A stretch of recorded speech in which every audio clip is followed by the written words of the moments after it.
Hey everyone, welcome to practice mock. I hope आप सभी बहुत अच्छे होंगे और अपनी प्रैक्टिस प्रिपरेशन पढ़ाई बहुत अच्छी तरह से आपकी चल रही होगी। तो चलिए स्टार्ट करते हैं आज की क्लास। सबसे पहले वोकैबुलरी डिस्कस करेंगे, जैसे कि हर बार करते हैं। हम पहले जो वर्ड्स आए हैं आज के एडिटोरियल में उनको देखेंगे, उनकी मीनिंग्स, सिनोनिम्स और एंटोनिम्स को जानेंगे। Then we will move on to editorial, discuss करेंगे पैसेज किस बारे में है, ऑथर क्या मैसेज कन्वे करना चाह रहे हो और टोन क्या है। ठीक, चलिए स्टार्ट करते हैं। बट स्टार्ट करने से पहले जो भी आज पहली बार इस वीडियो को देख रहे हैं तो इस वीडियो को लाइक जरूर कर दीजिएगा, शेयर जरूर कर दीजिएगा और हमारे चैनल पर अगर आप नए हैं तो सब्सक्राइब का बटन जरूर प्रेस कर दीजिएगा, जिससे आपको जितने भी नोटिफिकेशन है, जितने भी इंपॉर्टेंट आपके बैंक से रिलेटेड, आपके बैंक एग्जाम से रिलेटेड जो नोटिफिकेशंस होते हैं, अपडेट्स होते हैं, आपके क्लासेस से रिलेटेड अपडेट्स होते हैं, ऑफर्स से रिलेटेड अपडेट्स होते हैं जो आपके लिए इंपॉर्टेंट होते हैं, वो आपको मिलते रहेंगे। ठीक है, तो ये कर लीजिएगा एक बार। क्लास स्टार्ट करते हैं, देखते हैं कौन कौन से वर्ड्स आज आए हैं। तो जो पहला वर्ड है हमें दिख रहा है वो पेन्स है। पेन्स क्या है? It's a noun, plural form है नाउन की। पेन्स का मतलब क्या होता है? पेन का कनेक्शन ही होता है किसी डिफिकल्टी से, किसी एक खराब एक्सपीरियंस से। तो वही चीज़ है यहाँ पे, मेंटल या फिर इमोशनल डिफिकल्टीज, जिसको हम एगनीज भी कहते हैं, एफ्लिक्शंस भी कहते हैं। पेन्स, एगनीज, एफ्लिक्शंस, ये डिफिकल्टी दर्शाती है। डिफिकल्टी कैसी हो सकती है? आपकी फिजिकल, मेंटल, इमोशनल हो सकती है। ठीक है। एंटोनिम क्या होगा? कंफर्ट, जहाँ पे आराम है, जहाँ पे कोई डिफिकल्टी नहीं है, या फिर एक्सटेसी, जहाँ पे खुशी है। बिकॉज जब आप डिफिकल्टी में होते हो तो खुशी यहाँ पे नहीं होती है, वहाँ पे दुख होता है, वहाँ पे स्ट्रगल होता है। But ecstasy is extreme happiness. तो एंटोनिम है इसका। सेकेंड है आपका ट्रांजिशन, ये भी एक नाउन है। देखो, ट्रांजिशन का मतलब होता है चेंज, एक फॉर्म से लेके दूसरे फॉर्म में चेंज हो जाना। द प्रोसेस और a period of changing from one state और कंडीशन टू अनदर। सेम, एक स्टेट से दूसरे स्टेट में, एक कंडीशन से दूसरे कंडीशन में, या एक फॉर्म से दूसरे फॉर्म में जो चेंज होता है, तो उस प्रोसेस को हम ट्रांजिशन कहते हैं। साथ में उसको हम शिफ्ट भी कह सकते हैं, ट्रांसफॉर्मेशन भी कह सकते हैं, चेंज भी कहते हैं, एवोल्यूशन भी कहते हैं। ठीक है। एंटोनिम क्या होगा? Stagnation and pause. स्टैग्नेशन में क्या होता है कि चीज़ें जैसी है वैसी ही होती है, ना तो वो नीचे जाती है ना तो वो ऊपर जाती है, मतलब चेंज नहीं होता है। सिमिलरिटी, जो यूनिफॉर्मिटी होती है वो मेंटेन रहती है। तो स्टैग्नेशन। पॉज, वहाँ पॉज का मतलब होता है रुक जाना, रुकावट जो आती है, इंटरप्शन कहते हैं उसको। तो देखो, ट्रांजिशन में क्या होता है? चेंज हो रहा है तो it's an on going process. But जहाँ पे स्टैग्नेशन होता है तो वो प्रोसेस रुक जाता है। पॉज के टाइम क्या होता है? वो प्रोसेस रुक जाता है। इसीलिए ये दोनों एंटोनिम्स हैं। थर्ड आपका आउटलुक है, नाउन है। आउटलुक क्या होता है? किसी पर्सन का नजरिया। ठीक है, वो किसी चीज को लेके क्या सोचता है, किस तरह से उसको देखता है, समझता है, उसको ही आउटलुक कहते हैं। पर्सपेक्टिव कहते हैं। प्रोग्नोसिस, अच्छा प्रोग्नोसिस यहाँ पे नहीं होगा। पर्सपेक्टिव हो गया आपका, व्यू पॉइंट हो गया। ठीक है, परसेप्शन हो गया। तो ये सारे वर्ड्स हैं इसके सिनोनिम्स। एंटोनिम होगा आपका इंडिफरेंस और अपैथी। इंडिफरेंस क्या होता है कि आप उस चीज़ से अफेक्ट नहीं हो रहे हो, आपको उस चीज़ से कोई मतलब नहीं है, you are not concern with that thing. Apathy भी सेम इंडिफरेंस वाला ही मीनिंग कैरी करता है कि आप उससे किसी इमोशनल वे में रिलेट नहीं करते हो, आप उससे कनेक्टेड हो नहीं। अब एंटोनिम कैसे बना? देखो, आउटलुक क्या होता है? किसी चीज़ से आपका रिलेशन है, तभी तो आप उसको समझ रहे हो, उसके बारे में सोच रहे हो कि कहीं ना कहीं वो चीज़ आपसे कनेक्टेड है, किसी भी वे में हो। ठीक है, तभी आपका पर्सपेक्टिव बना है उस चीज़ को लेके, व्यू पॉइंट या परसेप्शन जो भी है वो बना हुआ है। बट इंडिफरेंस और अपैथी में क्या होता है? आप उससे बिल्कुल ही डिस्कनेक्टेड हो, आपको मतलब ही नहीं है, कोई कंसर्न ही नहीं है उस चीज़ को लेके, तो कोई व्यू पॉइंट ही नहीं है आपका वहाँ पे। फोर्थ, रिजॉइस है, ये वर्ब है। वर्ब की फर्स्ट फॉर्म में रिजॉइस का मतलब होता है कि बहुत खुश होना किसी चीज को लेके। ठीक है। सेलिब्रेट करना, रेवल करना, इसके सिनोनिम से सेलिब्रेट करना भी होता है खुश होना। ठीक है, एक्सप्रेस करना अपना हैप्पीनेस, और रेवल भी होता है एक्सप्रेस करना अपना happiness. Now antonyms are lament और फ्रेट। लैमेंट होता है दुख, जहाँ पे रिजॉइस में, सेलिब्रेट में, रेवल में आप हैप्पीनेस, खुशी जाहिर कर दो, लैमेंट में आप अपना दुख जाहिर करते हो। फ्रेट होता है एंग्जियस होना, एंग्जाइटी अपना एक्सप्रेस करना। फिफ्थ है सीमिंगली, एडवर्ब है। अब सीमिंगली क्या होता है कि ऊपर ऊपर से दिख रहा है, हालांकि प्रूवन नहीं है। In a way it appears to be true but may in fact not be. ऊपर ऊपर से दिख रहा है, कैसा हो सकता है, बट ऐसा भी हो सकता है कि अगर हम ज्यादा इन्वेस्टिगेट करें, पता लगाए या एविडेंस को देखें तो ऐसा ना हो। तो प्रूवन नहीं है, बट हाँ देखने से लग रहा है कि सच है, तो उस तरह से हम कहते हैं सीमिंगली उसको। एपरेंटली भी कहते हैं, सपोजिटली भी कहते हैं।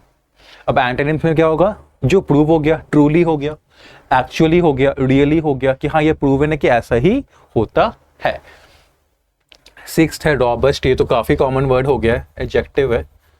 रॉबस्ट होता है स्ट्रॉन्ग, जो कि फेल ना हो, जो कि आगे कंटिन्यू रहे उसी एनर्जी के साथ, ठीक है। तो होता है strong and not likely to fail और बिकम वीक, जिसको हम रेजिलियंट भी कहते हैं, स्टर्डी भी कहते हैं। फ्रेल और अनस्टेबल इसके एंटोनिम्स है। फ्रेल मतलब कि कमजोर, अनस्टेबल मतलब उसी स्ट्रेंथ के साथ आगे वो कंटिन्यू नहीं कर पाएगा, कहीं ना कहीं उसका स्ट्रेंथ कम होगा, वो नीचे भी आ सकता है। सॉरी। सेवेंथ है रिस्ट्रेंड, ये एक एडजेक्टिव है। रिस्ट्रेंड क्या होता है? शोइंग काम कंट्रोल रादर देन इमोशन। मतलब रिस्ट्रेंड में क्या होता है कि आप अपने इमोशंस को फुल्ली जाहिर नहीं करते हो, थोड़ा सा कंट्रोल्ड वे में जाहिर करते हो, काम वे में करते हो, तो उसको रिस्ट्रेंड कहते हैं। इसको कंट्रोल्ड एंड रिजर्व भी कहते हैं। अब एंटोनिम्स क्या होगा? फायरी, मतलब इमोशंस आप अनरेस्ट्रेंड वे में शो कर रहे हो, स्पेशली जो एंगर हो गया आपका, तो कोई अनकंट्रोलेबल वे में जितना है उतना एक्सप्रेस कर रहे हो। अनइनहिबिटेड, अनइनहिबिटेड का मतलब भी वही होता है कि कोई कंट्रोल नहीं है, जो भी आपके थॉट्स है, इमोशंस है, आप बिना किसी कंट्रोल के उसको एक्सप्रेस कर रहे हो। एट इज डिसमल, ये एडजेक्टिव है। डिसमल क्या होता है? कॉजिंग और showing the feeling of being sad, मतलब ऐसी कोई चीज जिसको देख के आप में सैड वाली फीलिंग आए, सैड हो जाओ, होपलेस हो जाओ, अनहैप्पी हो जाओ, तो उसको हम डिसमल कहते हैं। ब्लीक भी कहते हैं, ड्रेडी भी कहते हैं, ठीक है। एंटोनिम क्या होगा? Cheerful and comforting. चेयरफुल जो आपको खुशी कर दे, खुश कर दे, आपको खुशी दे। कंफर्टिंग जो आपको आराम दे, तो उससे भी आपको खुशी मिलती है। नाइन्थ है आपका मटीरियलाइज्ड, ठीक है, ये एक वर्ब की सेकंड फॉर्म है। मटीरियलाइज का मतलब होता है कि हो जाना, रियल हो जाना, ठीक है, हैपन हो जाना, ट्रांसपायर हो जाना, ऑकर्ड हो जाना, ठीक है।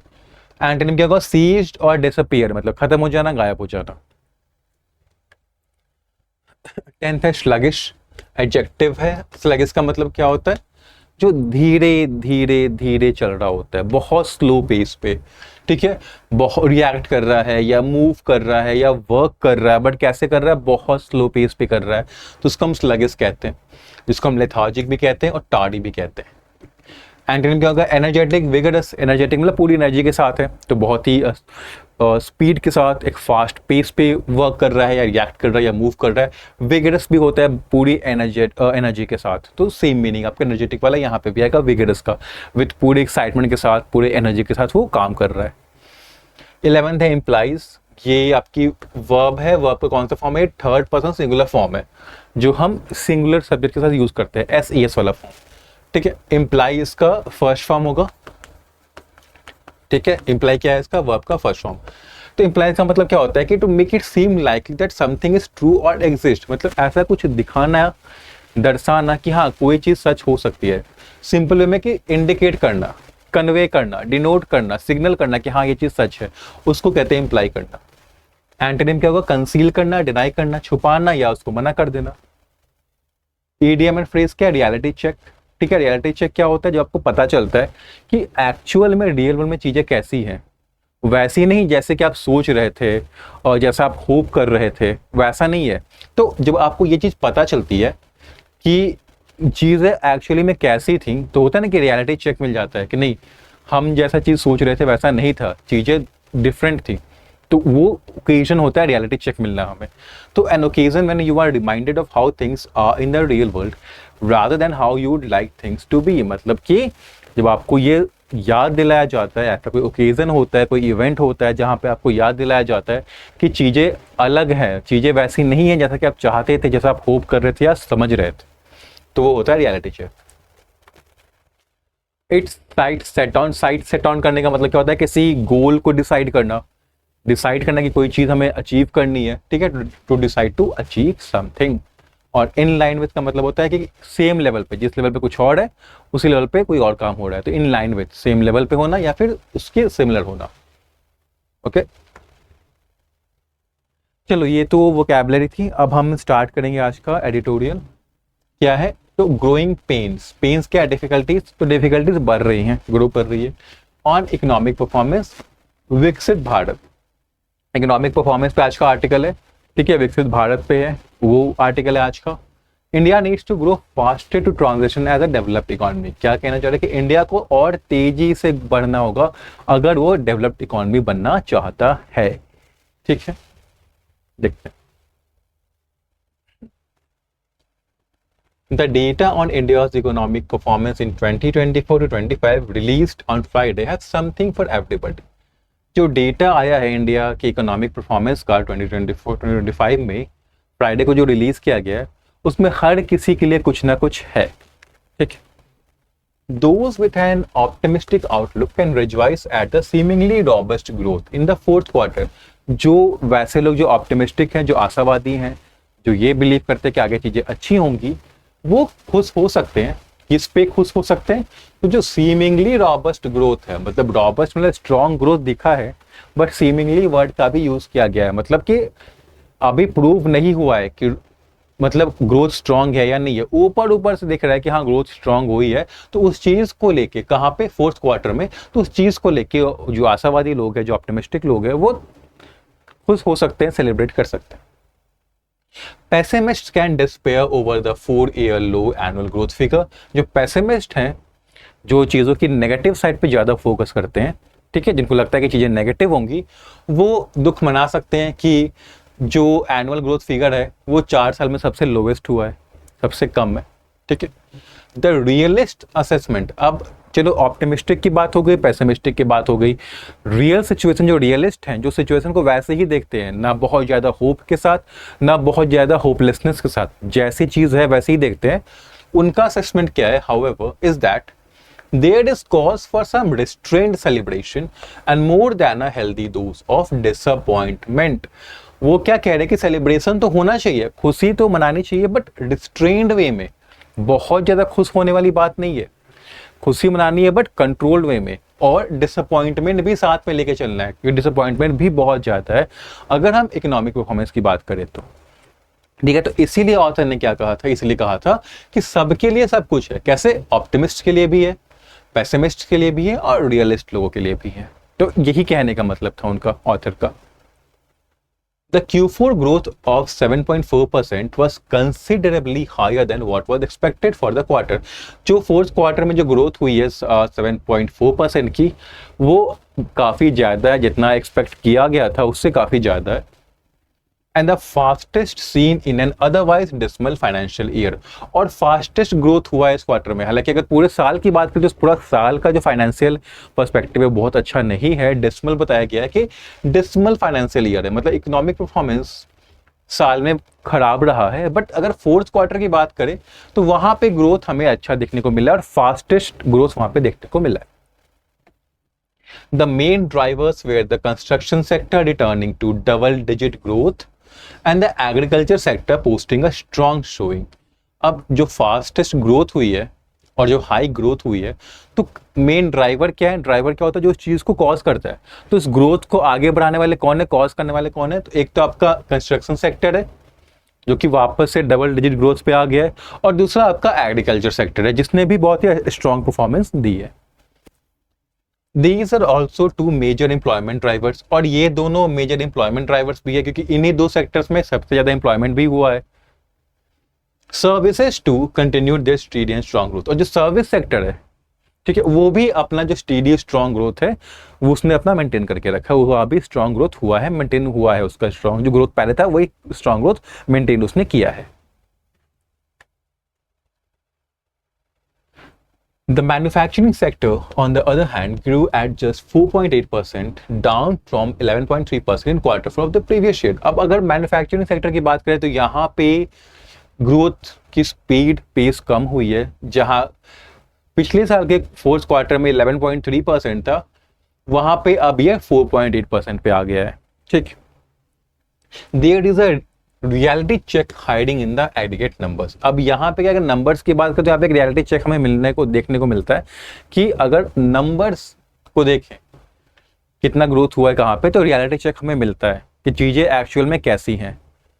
As well the GDP growth rate of 7.4% was achieved in large part due to a 12.7 growth in net taxes. जो जीडीपी का ग्रोथ हुआ है 7.4%, वो मोस्टली किस वजह से हुआ? तो जो नेट टैक्सेस में 12.7% का ग्रोथ हुआ है उसकी वजह से मोस्टली जीडीपी का ग्रोथ इतना बड़ा 7.4% पे। This bump in tax collections provided a statistical boost without which growth in actual economic activity would have come in at around 6.8%.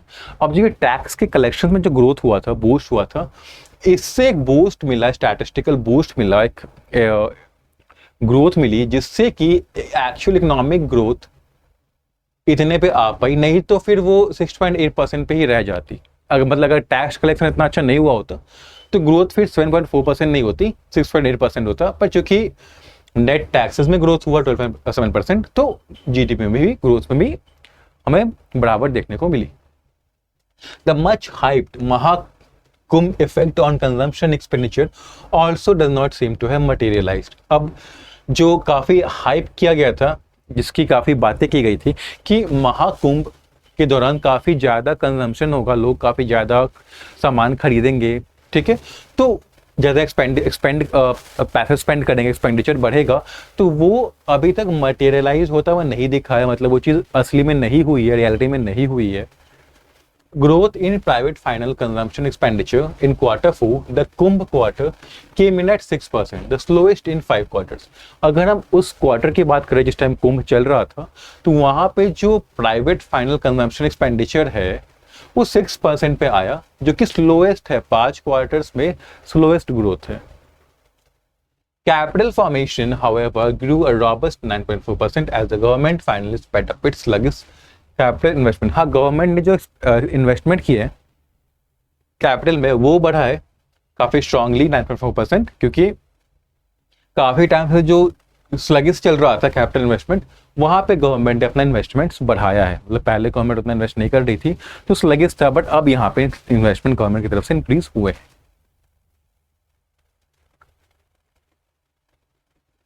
Government officials and union ministries have expressed their satisfaction at the 6.5% growth in 2024-25, the slowest since the pandemic, saying it is still the fastest among major economies and not bad in the context of a growth-fast global environment। जो government officials है, जो union ministers है, उन्होंने वो satisfied है कि हाँ चलो 6.5% ग्रोथ है, सेटिस्फैक्ट्री है जो 2024-25 में हुआ है। हालांकि ये ग्रोथ स्लोएस्ट है पैंडेमिक से, अगर हम बात करें पैंडेमिक जो जितने ईयर्स हुए थे तो अभी तक का स्लोएस्ट ग्रोथ है, लेकिन अभी अगर हम बाकी इकोनॉमीज की बात करें तो फास्टेस्ट है। और वो इस बात से भी सेटिस्फाइड है कि ग्लोबल इन्वायरमेंट में ही, मतलब ग्लोबली अगर बात करें तो ज़्यादा ग्रोथ नहीं हो रहा है, फिर भी हम ग्रो कर रहे हैं। तो गवर्नमेंट ऑफिशियल और यूनियन मिनिस्ट्रीज क्या है, उन्होंने अपना सेटिस्फैक्शन एक्सप्रेस किया है कि 6.5% ग्रोथ सेटिस्फैक्ट्री है। हालांकि स्लोएस्ट है पैंडेमिक ईयर से, अगर बात करें तो स्लोएस्ट है, लेकिन अगर बाकी इकोनॉमीज के कंपैरिजन में देखें तो फास्टेस्ट है और बुरा नहीं है। ये जो 6.5% ग्रोथ है ये बुरा ग्रोथ नहीं है, अगर हम बात करें पूरे ग्लोबल इन्वायरमेंट की जहां पे ग्रोथ उतना हो ही नहीं रहा है। All of this is true, ठीक है, ये सारी बातें सही हैं। Yet not bad is not nearly good enough for India. हालांकि ये जो भी सिचुएशन है कि बुरा नहीं है, ये इंडिया के लिए उतना अच्छा सिचुएशन नहीं है। मतलब कि हमें इतने ग्रोथ पे नहीं, हमें इस ग्रोथ के आगे भी बढ़ना है। The race is not with the rest of the world. बाकी दुनिया से हमारा रेस नहीं है, कॉम्पिटिशन बाकी दुनिया से नहीं है, but is an effort to keep pace with the countries growing requirements. But हमारा एफर्ट कहाँ पे, हमारा जो रेस है वो हमारे कंट्री में ही जो रिक्वायरमेंट्स बढ़ रही है उसके साथ है, बाकी अदर कंट्रीज के साथ नहीं है। The Modi government, with its sights set on a Viksit Bharat by 2047, must be held to a higher standard in line with its aspirations। जो मोदी गवर्नमेंट है, जिनका ये गोल है कि विकसित भारत बनाए 2047 तक, तो उनको भी अब एक हायर स्टैंडर्ड पे देखना चाहिए। जो उनके एस्पिरेशंस हैं तो ग्रोथ भी उतनी ही होनी चाहिए। If, as the economic survey points out, Viksit Bharat by 2047 requires sustained economic growth of close to 8% every year for at least a decade। अब इकोनॉमिक सर्विस अगर पॉइंटर बताता है कि अगर 2047 तक विकसित भारत हमें बनाना है तो इकोनॉमिक ग्रोथ को 8% के आसपास होना होगा हर साल, एटलीस्ट 10 सालों के लिए। एक डेकेड के लिए इकोनॉमिक ग्रोथ को 8% तक होना ही होगा हर साल, सस्टेन्ड, मतलब कि बीच में रुकना नहीं चाहिए। Then India is decidedly moving very slowly even if in the right direction. अब जहाँ पे ग्रोथ कितना होना चाहिए, अगर विकसित भारत का हमारा ऑब्जेक्टिव है कि 2047 तक विकसित भारत हो, तो एटलीस्ट एक डेकेड मतलब कम से कम 10 सालों तक हर साल 8% के आसपास ग्रोथ होना चाहिए। बट अभी कितना है, अभी जो हमारा ग्रोथ है वो है आपका 6.5%। तो यहां से पता चलता है कि इंडिया जो है सही डायरेक्शन में मूव तो कर रहा है बट बहुत स्लो कर रहा है, बहुत स्लोली है। हमें ग्रोथ को 6.5 से 8% पे लेके जाना होगा। In a press conference chief economic adviser V Anantha Nageswaran said India was entering a phase of low inflation and stable growth। अब जो एक प्रेस कॉन्फ्रेंस में चीफ इकोनॉमिक एडवाइजर जो वी अनंत नागेश्वरन जी है, उन्होंने कहा कि इंडिया एक लो इन्फ्लेशन के फेज में एंटर कर रहा है। मतलब इन्फ्लेशन कम होगा, महंगाई कम होगी और ग्रोथ स्टेबल होगा। मतलब ग्रोथ होगा बट ना तो ग्रोथ की जो स्पीड है वो घटेगी ना तो वो बढ़ेगी। मतलब अभी जिस स्पीड से पेस से ग्रो कर रहा है उसी पेस से वो ग्रो करेगा। Stability can be good. अब स्टेबिलिटी, स्टेबल होना अच्छी बात है, since it implies lower chances of growth slowing. अब क्यों? क्योंकि अगर स्टेबिलिटी होगी तो ग्रोथ स्लो नहीं होगी, उसी पेस पे चलती रहेगी। येट फिर भी it also implies growth is unlikely to accelerate significantly either. अब जो कि स्टेबिलिटी आती है तो उसी पेस पे चल रहा होता है, ना तो पेस नीचे जाता है ना तो पेस ऊपर जाता है। तो एक अच्छी बात तो ये है कि ग्रोथ स्लो नहीं होगा। हालांकि एक और बात है, ग्रोथ बढ़ेगी भी नहीं, स्टेबल होगी। Government needs to consider whether this is truly a satisfactory situation for a transitioning economy. अब एक गवर्नमेंट को ये चीज समझनी होगी, कंसिडर करनी होगी कि क्या ये जो सिचुएशन है या जो ट्रांजिशनिंग इकोनॉमी है कि हमें डेवलप्ड इकोनॉमी बनना है, क्या उसके लिए सेटिस्फैक्टरी है, ये गवर्नमेंट को समझना होगा। ठीक है, तो ये था आपका आर्टिकल आज का पूरा। टोन की बात करें तो टोन मेजर्ड टोन रखी है, ऑथर ने एक बैलेंस टोन रखा है। ठीक है, कुछ प्रेज भी किया है थोड़ा बहुत, बट ओवरली लॉरेटरी टोन नहीं है कि बहुत ज़्यादा ही प्रेज किया है। क्रिटिसाइज भी किया है बट बहुत ज़्यादा ओवरली क्रिटिकल भी नहीं हुए हैं। ठीक है, एक बैलेंस्ड वे में बताया कि हाँ ग्रोथ हुआ है, कुछ सेक्टर्स ने अच्छा ग्रोथ पोस्ट किया है। ठीक है, अगर वर्ल्ड इकोनॉमी की भी बात करें तो उसके कंपैरिजन में भी ग्रोथ सही है। बट अगर हमारे खुद के जो एम्बिशंस है कि विकसित भारत बनाना है तो उसके हिसाब से हमें थोड़ा और प्रोग्रेस करना होगा। तो एक मेजर्ड टोन उन्होंने यहाँ पे दिखाया है। ठीक है, तो ये था आपका आज का आर्टिकल। यहाँ पे क्लास एंड करते हैं। आपका कोई भी अगर डाउट है, किसी भी क्वेश्चन, कोई भी क्वेश्चन हो आपका इंग्लिश सेक्शन से रिलेटेड या इन जनरल कोई भी क्वेश्चन एग्जाम से रिलेटेड, तो आप कमेंट सेक्शन में आप अपना डाउट जो भी है वो आप दे सकते हो। जो कोई अगर सजेशन भी तो वो भी दे सकते हो। ठीक है, तो यहाँ पे अब एंड करने वाले, बट उससे पहले एक चीज़ मैं बताना चाहूँगा कि एंड ऑफ मंथ सेल अभी भी चल रहा है, 40% ऑफ। अभी ये ऑफर अभी तक है, आई डोंट नो कि कब तक रहेगा, बट अभी है। तो अगर आपको कोई भी पैकेज लेना है, मॉक टेस्ट का लेना है, वीडियो कोर्स का लेना है, PDF का लेना है या कॉम्बो लेना है, तो आप जो कूपन कोड है मे लगा के आप अपना जो हमारे अफोर्डेबल पैकेजेस है, जो हमने न्यू पैकेजेस लॉन्च किए हैं अफोर्डेबल रेट्स पे, वो आप और भी डिस्काउंट के साथ ले सकते हो। ठीक है, पैकेजेस कहाँ पे देख सकते हो आप? तो किसी भी आप डैशबोर्ड पे जाओ। ठीक है, वहाँ पे जाओगे, किसी भी एग्जाम को, जैसे अभी क्या है RRB ऑफिसर एग्जाम आने वाला है, तो वहाँ पे जाओ, यहाँ पे मॉक टेस्ट होंगे, अनलॉक नाउ में क्लिक करोगे तो आपको सारे पैकेजेस दिख जाएंगे। ठीक है, जो भी आपके लिए आपके रिक्वायरमेंट्स को सूट करता है, बीट बैंकिंग बेसिक हो, प्रो हो, प्लस हो, मैक्स हो, जो भी आपका है डिटेल्स उसमें है। जो भी आपको लगे आपको सूट करता है आप उसको परचेज कर सकते हो। कूपन कोड मे का लगा के, MAY लगा के आपको मिल जाएगा 40% ऑफ। ठीक है, तो अब मैं आपसे मिलूंगा नेक्स्ट सेशन में। तब तक के लिए take care, have a nice day, अपने हेल्थ पर ख्याल रखिए और पढ़ाई अच्छे से करते रहिए।